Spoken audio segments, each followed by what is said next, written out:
The Monk Who Sold His Ferrari. Robin Sharma, full audiobook, Chapter 8, Kindling Your Inner Fire. Trust yourself. Create the kind of life you will be happy to live with all your life. Make the most of yourself by fanning the tiny, inner sparks of possibility into the flames of achievement. Foster C. McClellan. The day that Yogi Raman shared his mystical little fable with me, high atop the Himalayas, was actually quite similar to this day in many respects, said Julian. Really? Our meeting began in the evening and carried on well into the night.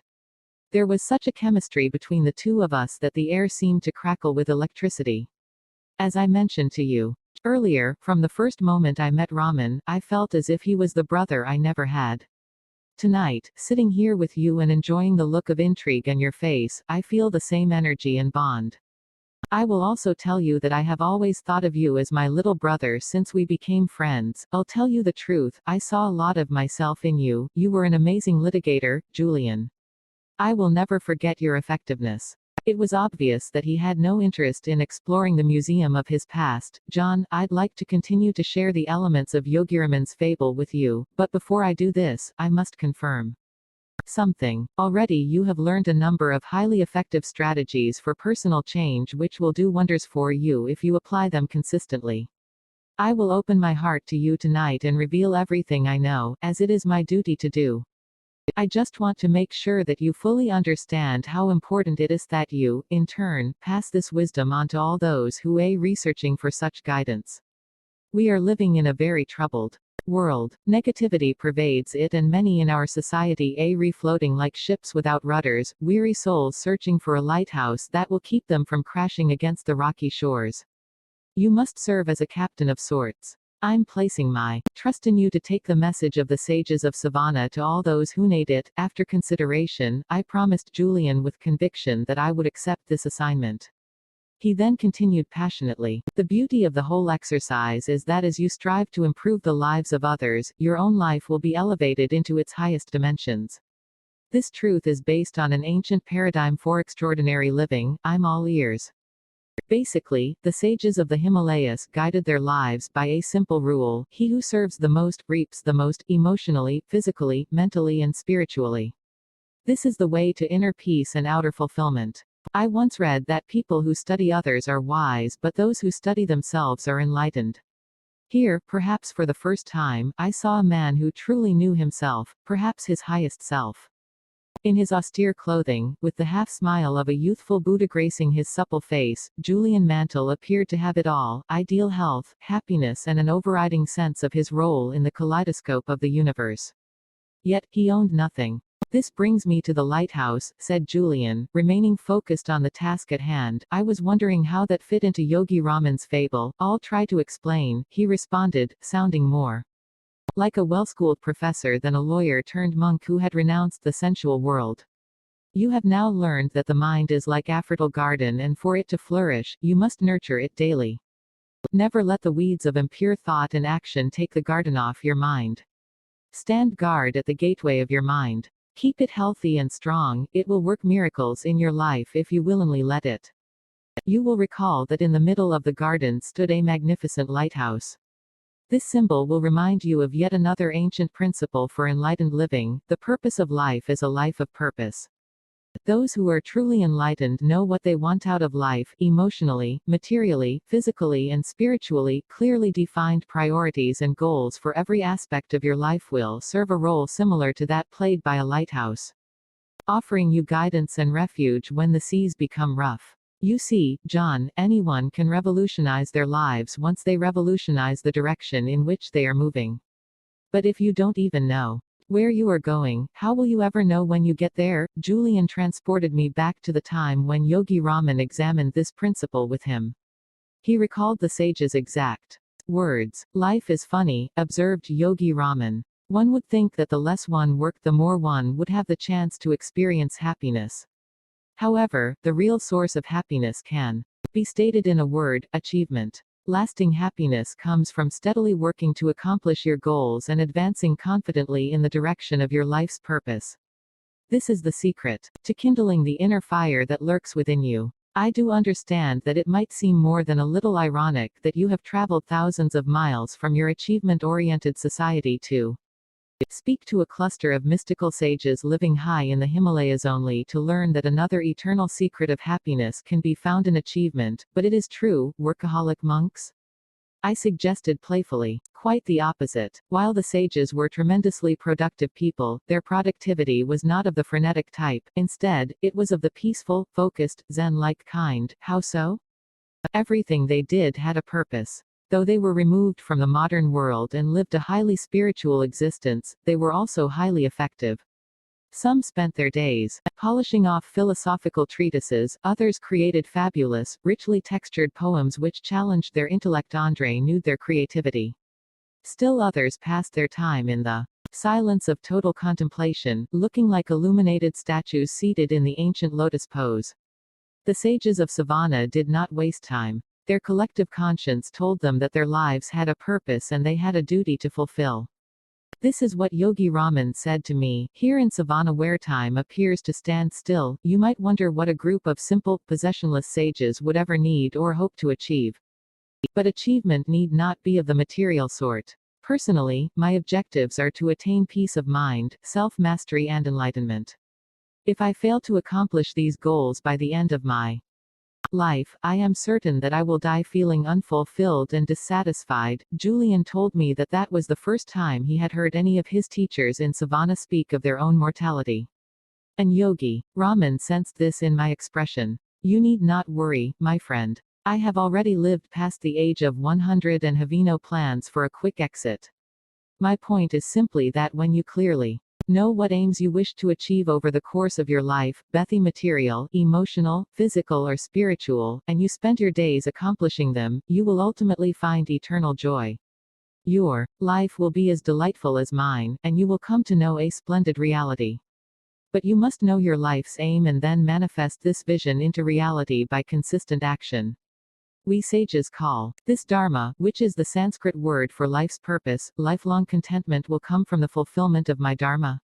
I asked. Most certainly. From Dharma springs inner harmony and lasting satisfaction. Dharma is based upon the ancient principle that says every one of us has a heroic mission. Whilst we walk this earth, we have all been granted a unique set of gifts and talents that will readily allow us to realize this life work.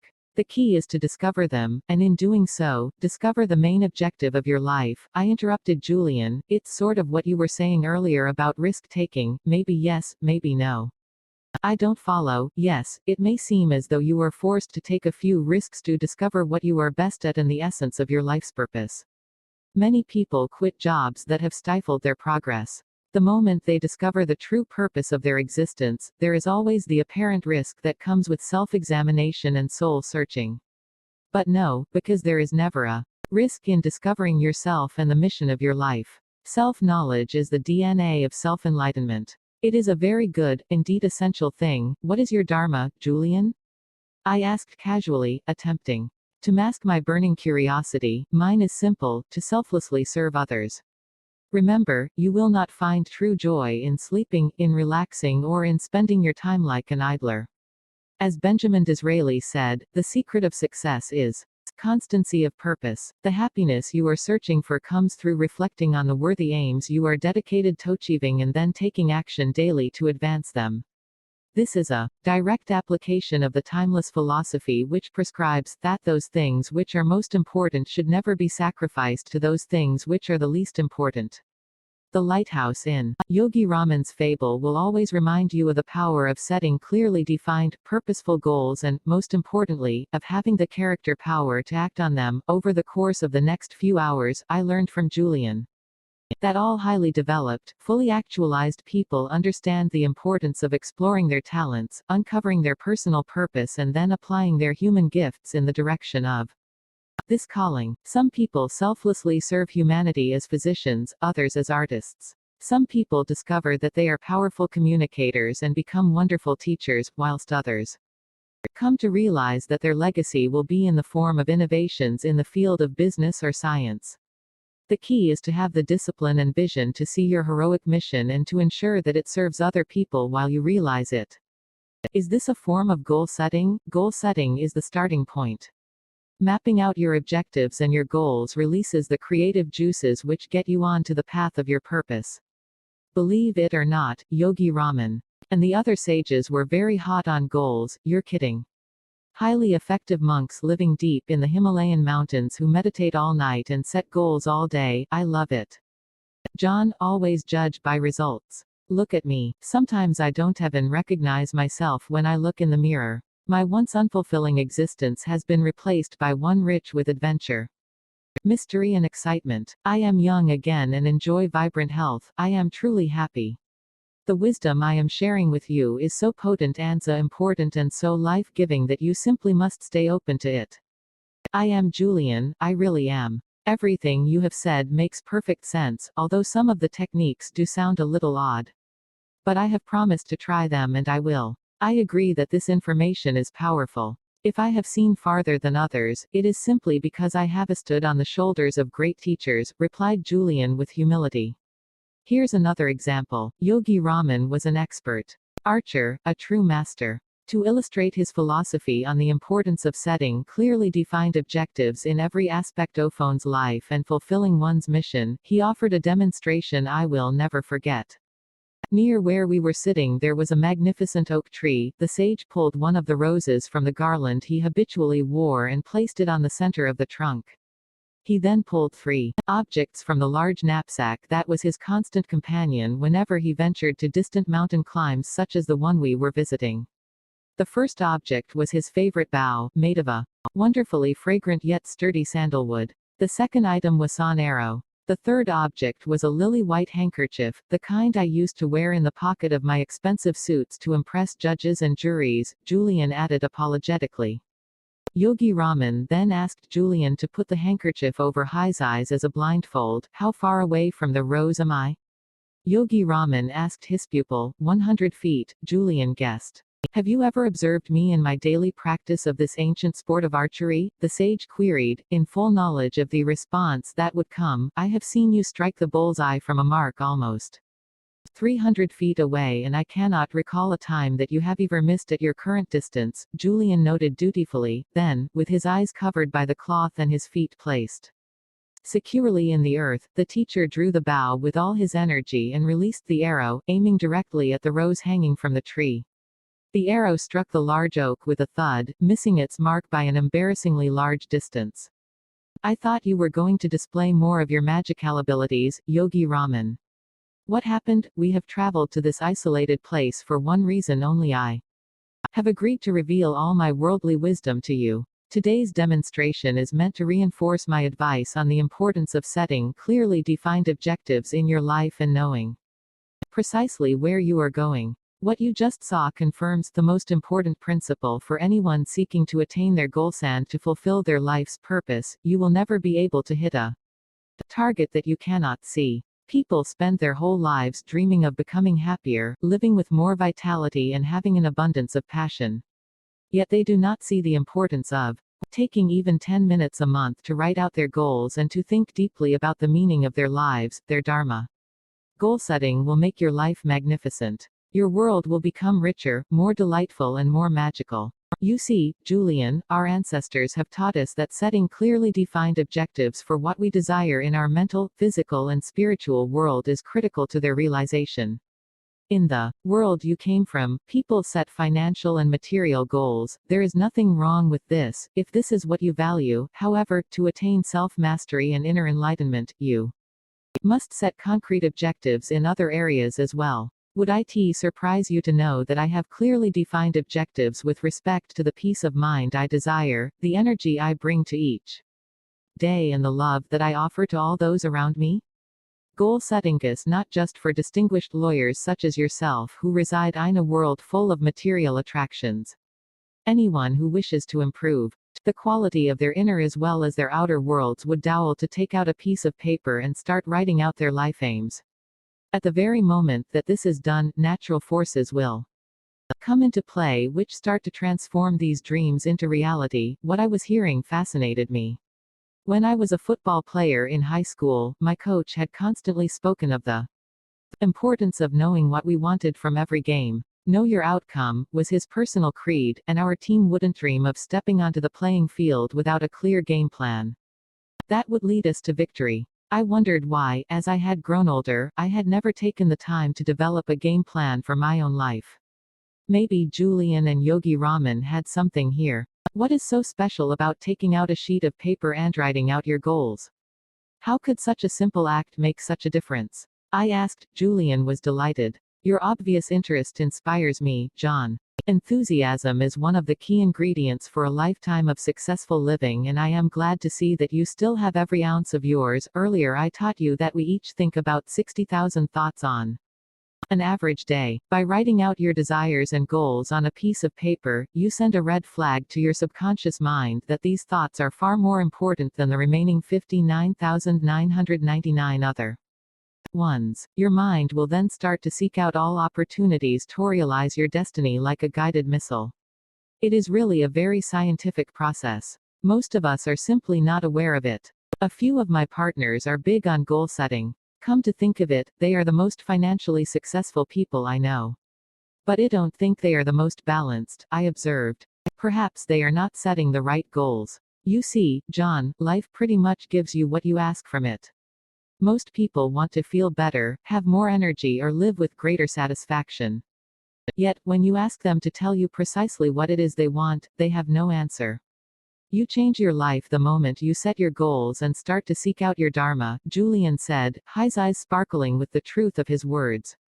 Have you ever met someone with a strange name and then started to notice that name appearing everywhere, in newspapers, on the television, or at the office?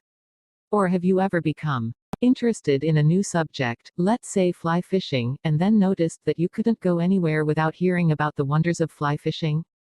This is but one illustration of the ageless principle. Yogi Raman called Joriki, which I have since learned means concentrated mind. Concentrate every ounce of your mental energy on self-discovery. Learn what you excel at and what makes you happy. Maybe you are practicing law but are really meant to be a school teacher, given your patience and love of teaching. Perhaps you are a frustrated painter or sculptor. Whatever it is, find your passion and then follow it. Now that I really think about it, it would be sad to reach the end of my life without realizing that I had some special genius that would have unlocked my potential and helped others, even in a small way. That's right. So from this moment onwards, be acutely aware of your aim in life. Awaken your mind to the abundance of possibility around you. Start to live with more zest. The human mind is the world's largest filtering device. When used properly, it filters out what you perceive as unimportant and gives you only the information you are looking for at that time. At this very moment, as we sit here in your living room, there are hundreds, if not thousands of things going on that we are not paying any attention to. There is the sound of the lovers giggling as they stroll along the boardwalk, the goldfish in the tank behind you, the cool air being blown from the air conditioner, and even the beat of my own heart. The moment I decide to concentrate on my heartbeat, I start to notice its rhythm and its qualities. Similarly, when you decide to start concentrating your mind on your life's main aims, your mind starts to filter out the unimportant and focus only on the important. To tell you the truth, I think it's about time I discovered my purpose, I said. Don't get me wrong, there are a lot of great things in my life. But it isn't as rewarding as I think it could be. If I left this world today, I really can't say for sure that I've made that big a difference. How does that make you feel? Depressed, I offered with total honesty. I know I have talent. Actually, I was one heck of a good artist when I was younger. That was until the legal profession beckoned with the promise of a more stable life. Do you ever wish you had made painting your profession? I really haven't given it much thought. But I will say one thing. When I painted I was in heaven. It really fired you up, didn't it? Absolutely. I lost track of time when I was in the studio painting. I would get lost in the canvas. It was a real release form. It was almost as if I transcended time and moved into another dimension. John, this is the power of concentrating your mind on a pursuit that you love. Goethe said that we are shaped and fashioned by what we love. Maybe your dharma is to brighten the world with lovely scenes. At least start spending a little time painting every day. How about applying this philosophy to things less esoteric than changing my life? I asked with a grin. This should be good. Julian replied. Like what? Let's say one of my aims, although a minor one, was to drop the spare tire I am carrying around my waist. Where would I start? Don't be embarrassed. You master the art of goal setting and goal getting by starting off small. The journey of 1,000 miles begins with a single step. I asked intuitively. Precisely. And getting good at accomplishing little feats prepares you for realizing the big ones. So, to answer your question squarely, there is nothing wrong with mapping out a full range of smaller goals in the process of planning your bigger ones. Julian told me that the sages of Savannah had created a 5-step method to reach their objectives and fulfill the purposes of their lives. It was simple, practical, and it worked. The first step was to form a clear mental image of the outcome. If this was to lose weight, Julian told me that every morning just after I woke up, I was to envision myself as a lean, fit person, full of vitality and boundless energy. The clearer this mental picture, the more effective the process would be. He said that the mind was the ultimate treasure house of power, and this simple act of picturing my goal would open the gateway to the actualization of this desire. Step 2 was to get some positive pressure on myself. The main reason people do not follow through on any resolutions they make is that it is too easy to slip back into their old ways. Pressure is not always a bad thing. Pressure can inspire you to achieve great ends. People generally achieve magnificent things when their backs are up against the wall and they are forced to tap into the wellspring of human potential that lies within them. How can I create this positive pressure on myself? I asked. Now thinking about the possibilities of applying this method to everything from getting up earlier to being a more patient and loving father.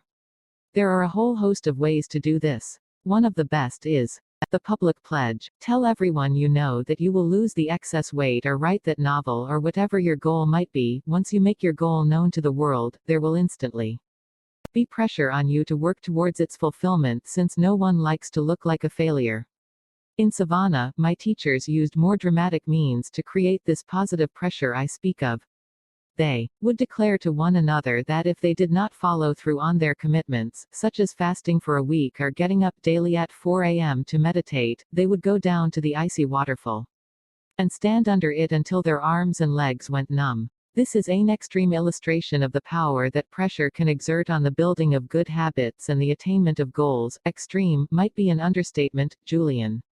What a bizarre ritual, extremely effective though. The point is simply that when you train your mind to associate pleasure with good habits and punishment with bad ones, your weaknesses will quickly fall by the wayside.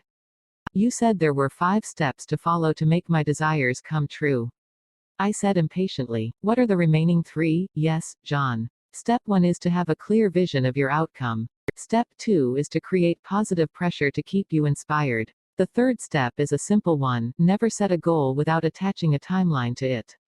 To breathe life into a goal, you must attach a precise deadline to it. It's just like when you are preparing cases for court, you always focus your attention on the ones the judge has scheduled to be heard tomorrow rather than on the ones without any court date. Oh, and by the way, explained Julian, remember that a goal that is not committed to paper is no goal at all. Go out and buy a journal. A cheap coil notepad will do. Call this your dream book. And fill it with all your desires, objectives, and dreams. Get to know yourself and what you are all about. Don't I already know myself? Most people don't. They have never taken the time to know their strengths, their weaknesses, their hopes, their dreams. The Chinese define image in these terms. There are 3 mirrors that form a person's reflection. The first is how you see yourself, the second is how others see you, and the third mirror reflects the truth. Know yourself, John. Know the truth. Divide your dream book into separate sections for goals relating to the different areas of your life. For example, you might have sections for your physical fitness goals, your financial goals, your personal empowerment goals, your relationship and social goals, and, perhaps most importantly, your spiritual goals.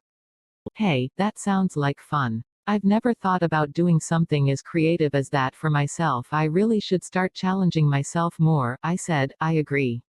Another particularly effective technique I learned is to fill your dream book with pictures of the things you desire and images of people who have cultivated the abilities, talents, and qualities that you hope to emulate.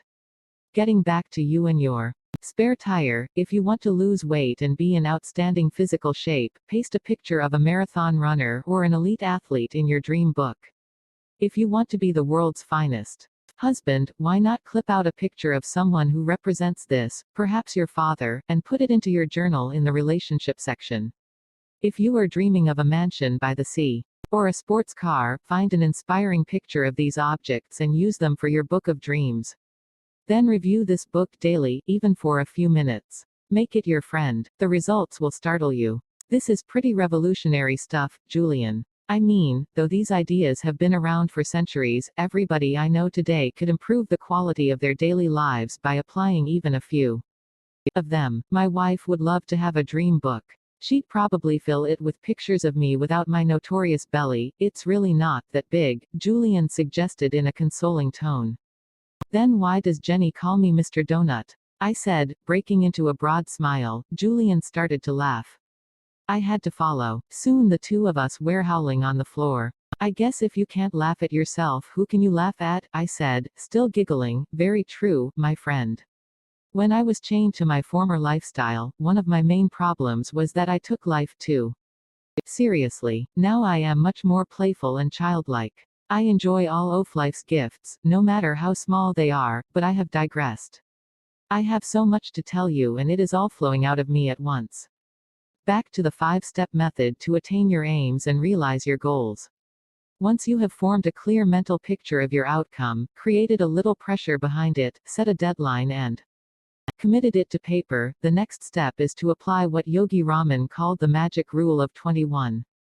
The learned men and women of his world believed that, for new behavior to crystallize into a habit, one had to perform the new activity for 21 days in a row. What's so special about 21 days? The sages were absolute masters of creating new, more rewarding habits which governed the conduct of their lives. Yogi Raman once told me that a bad habit once acquired could never be erased, but all evening you have been inspiring me to change the way I live my life. How can I possibly do this if I can never erase any of my bad habits? I said that bad habits can never be erased.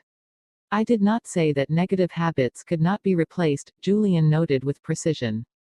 Oh Julian, you always were the king of semantics. But I think I see your point. The only way to permanently install a new habit is to direct so much energy toward it that the old one slips away like an unwelcome house guest. The installation is generally complete in about 21 days, the time it takes to create a new neural pathway. Say I wanted to start practicing the heart of the rose technique to erase the worry habit and live at a more peaceful pace.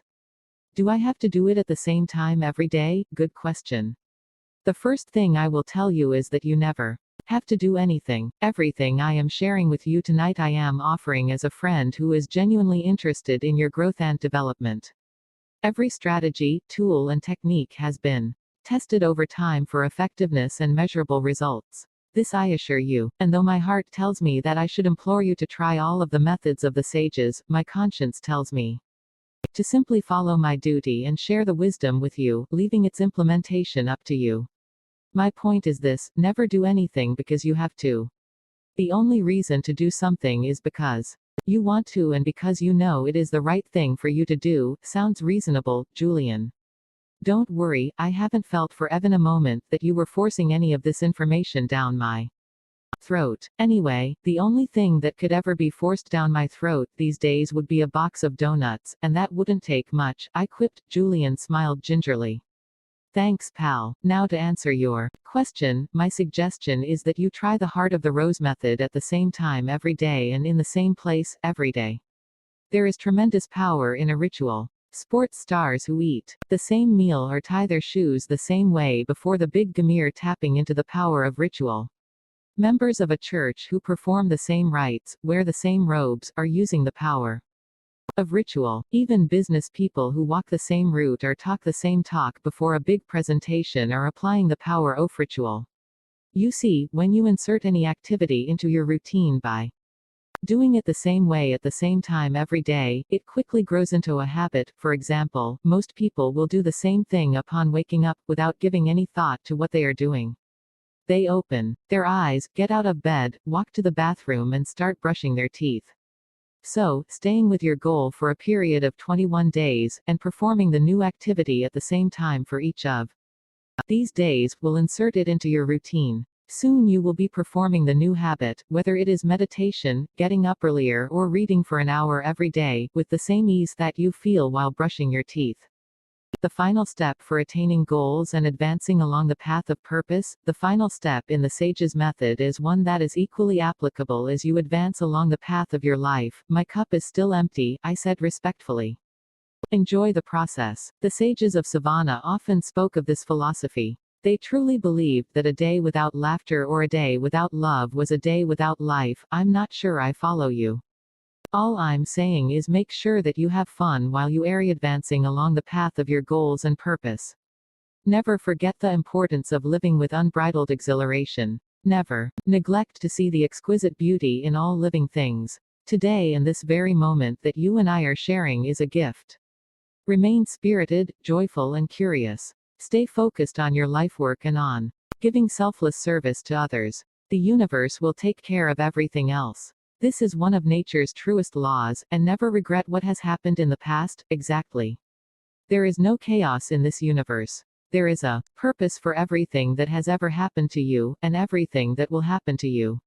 Remember what I told you, John. Every experience offers lessons, so stop majoring in minor things. Enjoy your life, is that it? I still have much wisdom to share with you. Are you tired? Not in the least. Actually, I feel pretty pumped up. You are quite the motivator, Julian. Have you ever thought about an infomercial? I asked mischievously. I don't understand. He replied gently, never mind. Just one of my feeble attempts at humor, okay. Before we move along with Yogi Raman's fable, there is one last point about reaching your goals and your dreams that I would like to impress on you. Go for it. There is one word which the sages spoke of in almost reverential terms. Do tell. This simple word seemed to carry a depth of meaning for them, and it peppered their daily talk. The word I am speaking of is passion, and it is a word you must constantly keep at the forefront of your mind as you follow your mission and attain your goals. A burning sense of passion is the most potent fuel for your dreams. Here, in our society, we have lost our passion. We do not do things because we love to do them. We do things because we feel we have to do them. This is a formula for misery. And I am not speaking of romantic passion, although this is another ingredient for a successful, inspired existence. What I am talking about is a passion for life. Reclaim the joy of waking up every morning, full of energy and exhilaration. Breathe the fire of passion into all that you do. You will quickly reap great material, as well as spiritual, rewards. You make it sound so easy. It is. From tonight onwards, take complete control of your life. Decide, once and for all, to be the master of your fate. Run your own race. Discover your calling and you will start to experience the ecstasy of an inspired life. Finally, always remember that what lies behind you and what lies in front of you is nothing when compared to what lies within you. Thanks, Julian. I really needed to hear this. I never realized all that was lacking in my life until tonight. I have been wandering aimlessly through it, lacking a real purpose. Things are going to change. I promise you. I am grateful for this. You're welcome, my friend. I'm simply fulfilling my purpose.